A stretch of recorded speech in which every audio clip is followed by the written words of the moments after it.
Fears files के इस channel में आपका स्वागत करता हूं और मैं हूं आपका मित्र नितेश। आज फिर से एक नई कहानी को लेकर और एक सच्ची घटना पर आधारित कहानी है।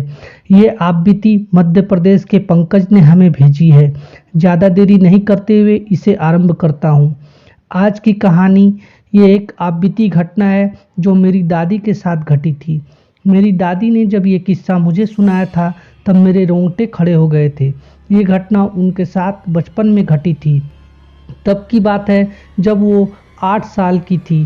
दादी की मायके वाले जमींदार थे। दादी के पापा मांस मछली खाने के शौकीन थे और वो रात के वक्त दारू पीते थे तो उसके साथ चखने में मछली खाते थे। उनके यहाँ एक लड़का काम करता था। उस लड़के का नाम सुधाकर था। एक पूर्णमासी की रात को वो लड़का नदी से मछली पकड़ने गया था। नदी का जल चांद की रोशनी से चमक रहा था। रास्ते भी चांदनी रात में हल्की सी दिखाई दे रहे थे। दादी खेलते खेलते नदी के पास पहुंच गई। जब वो सुधाकर को मछली पकड़ते हुए देखा तो वो उनके पास चली गई। सुधाकर ने उन्हें देखकर घर वापस चले जाने को कहा, पर दादी जिद पर अड़ी रही कि वो वहीं बैठकर मछली को टोकरी में भरेंगी। जब वो नहीं मानी तब सुधाकर ने जबरदस्ती एक हाथ में दादी को, दूसरे हाथ में मछली से भरी हुई टोकरी को पकड़ के चलने लगा। तभी दादी का दिल दहल गया। आखिर घटना ही कुछ ऐसी हुई थी। एक भयानक दृश्य देखने को मिला। अभी भी ये बात बोलते वक्त मुझे डर लग रहा है। वहाँ पर बड़े बड़े बांस के पेड़ थे। वो बांस के पेड़ सब एकदम से अचानक एक साथ नीचे सो गए और धड़ाम से बारिश के बूंदों की तरह रेत बरसने लगी।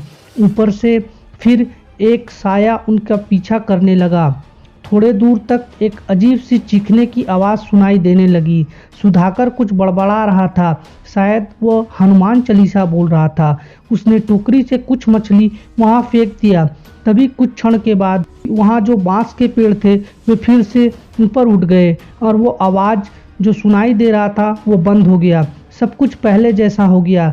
उस जगह पर नदी के कुछ ही दूर पर शमशान घाट था।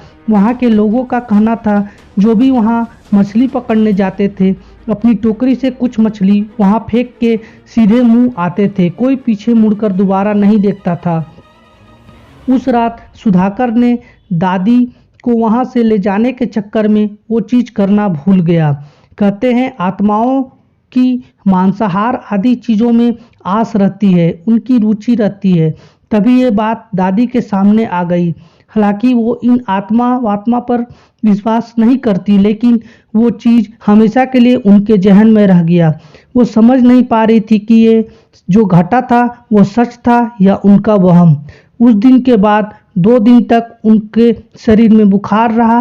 वैद्य जी का कहना था कि वह उस वक्त चौंक गई होंगी, जिस वजह से उनको बुखार हो गया। उस दिन के बाद वो कभी वहाँ नहीं गई, पर वो दिन वो कभी भूल नहीं सकती। अब प्रश्न उनके दिमाग में ये घूम रहा था कि वो घटना सच था या फिर उनके आंखों का कोई वहम। तो आज की कहानी मैं यहीं पे समाप्त करता हूँ। फिर से अगली कहानी और नई आप बीती घटना के साथ मैं प्रस्तुत होऊंगा। अगर आपको ये कहानी अच्छी लगी हो तो हमारे चैनल को लाइक करें और सब्सक्राइब करें और अपने दोस्तों को भी बताएं। धन्यवाद।